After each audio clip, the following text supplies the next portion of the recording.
Hello students, पिछले video में हमने कवि सेनापति जी की ऋतु वर्णन कविता के बारे में पढ़ा। उसमें उन्होंने 3-4 ऋतुओं को वर्णन किया। आज हम चौथा पाठ कवि देव के परिचय और उसके पदों के बारे में अध्ययन करेंगे। तो कवि देव का परिचय इस प्रकार है कि कवि देव का जन्म 1730 ईस्वी में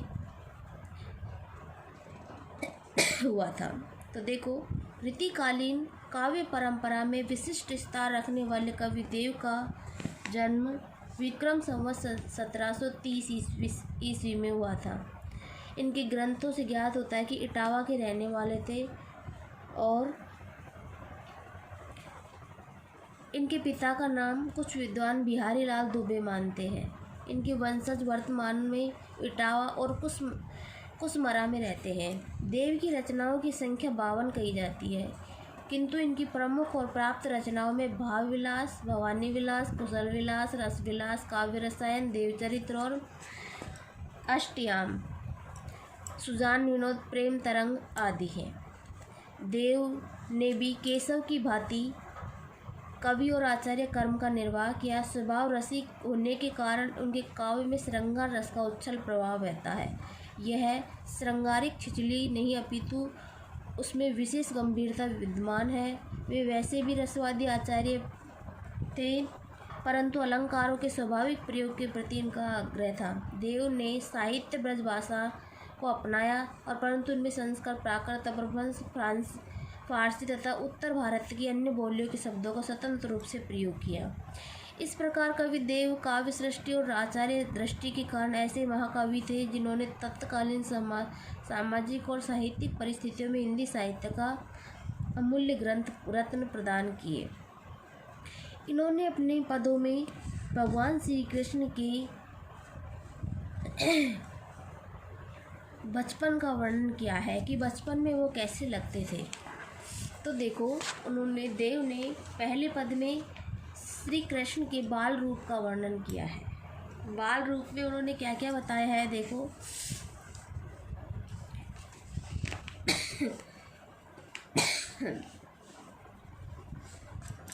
पायनी नुपुर मंजू बजी, पायनी नुपुर मंजू बजी। पायनी यानी पैरों में, नुपुर यानी घुंघरू, मंजू यानी सुंदर।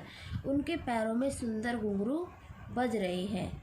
कटी यानी कमर, किंकनी में धुनी की मधुराई। और किंकनी का मतलब होता है करदनी। कमर में करदनी बांधी जाती है और उनकी कमर में जो करदनी है वो मधुर ध्वनि कर रहे हैं।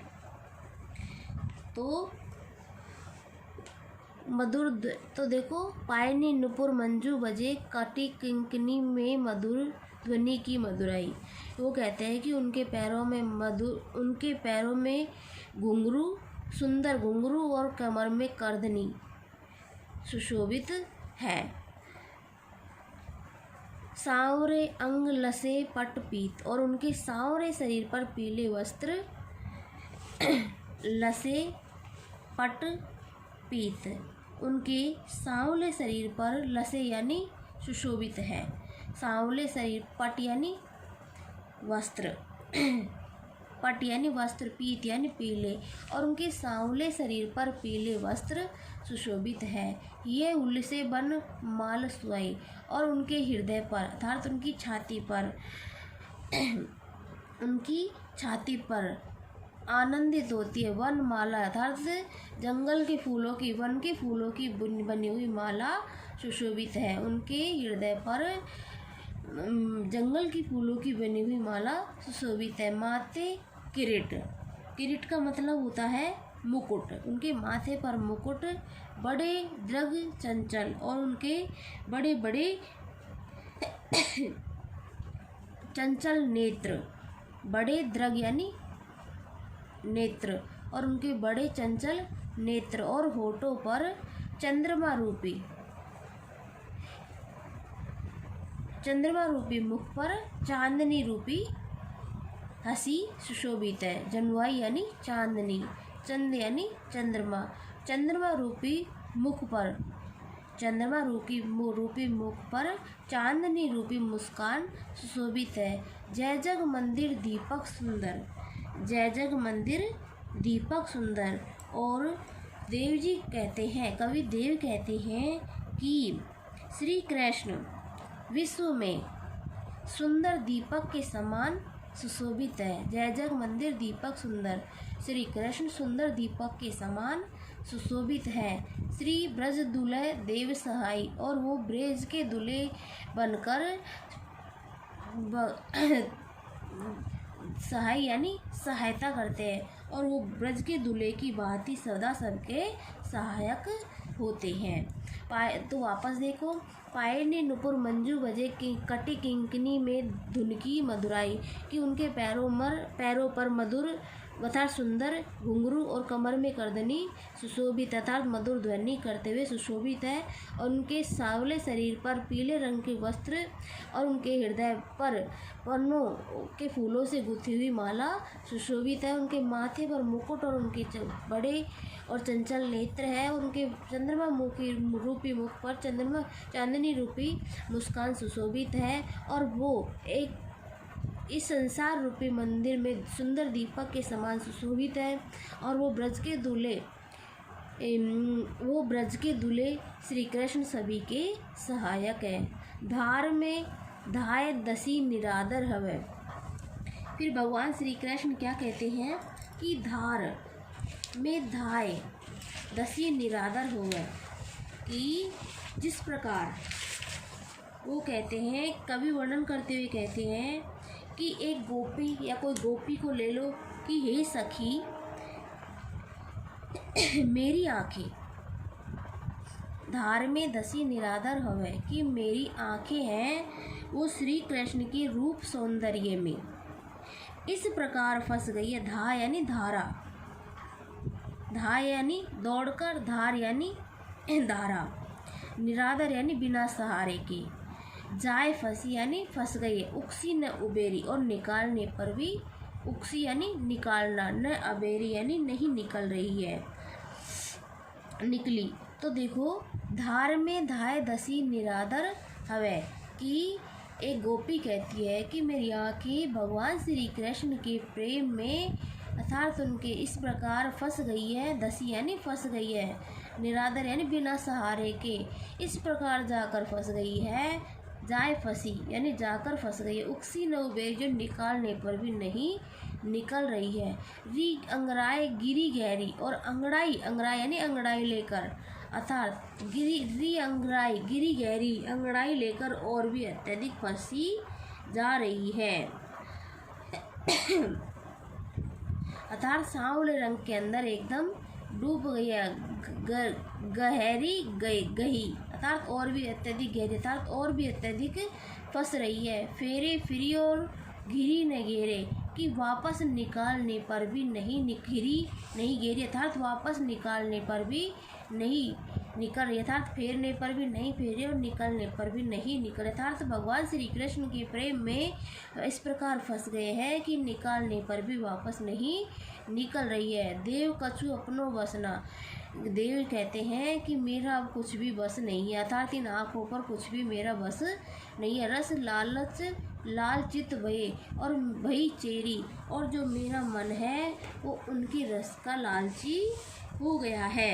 अर्थात वो कहना चाहती है कि मेरे जो आँखें हैं उनकी रस की लालची अर्थात उनकी दासी हो गई है। अब इन पर मेरा कोई वो वश नहीं चल रहा है। बेगी ही बूढ़ी गई पंखड़िया अखिया मधु की मक्खिया भई मेरी, जिस प्रकार मधुमक्खी के पंख रस में डूब जाते हैं, जिस प्रकार मधुमक्खी के बूढ़ी गई यानी डूब गई, बेगी यानी शीघ्र, और पंखी यानी पंख, भई यानी हो गई। और जिस प्रकार मधुमक्खी के पंख रस में डूब जाते हैं, अखिया मधु यानी रस, मक्खियाँ यानी मक्खियाँ, मधुमक्खी जिस प्रकार रस में डूब जाती है, उसी प्रकार मेरा मन भी श्री कृष्ण में डूब गया है। अर्थात मैं उसकी प्रेम दीवानी हो गई हूँ, अब मैं उसके प्रेम से बाहर नहीं निकल सकती हूँ। वापस देखो, धार में धाय दसी निरादर हवे, जाए फंसी न उकसी उबेरी।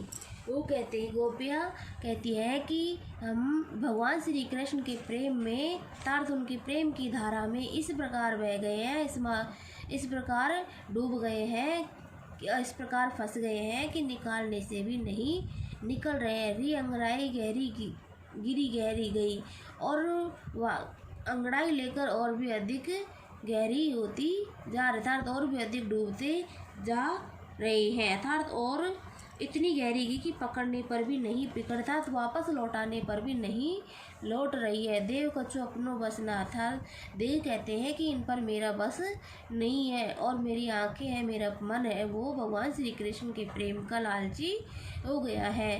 बेगी ही बूटी गई और जल्दी ही उनके प्रेम में डूब गई, उस प्रकार जल्दी डूब गई जिस प्रकार मधुमक्खी के पंख भी रस में जाकर डूब जाते हैं, उसी प्रकार हमारा मन भी भगवान श्री कृष्ण के प्रेम में डूब गया। अब आगे देखो क्या कहती है, अपने एक वर्षा गोपी स्वप्न देखती है और क्या कहती है कि झहरी झहरी झीनी झीनी बूंद पड़ती है मानो, और वो कहती है कि वर्षा ऋतु के आने पर गोपिया के मन उल्लासित हो जाता है, और वो क्या कहती है कि वर्षा काल में झरझर छोटी छोटी बूंदें पड़ने लगती हैं।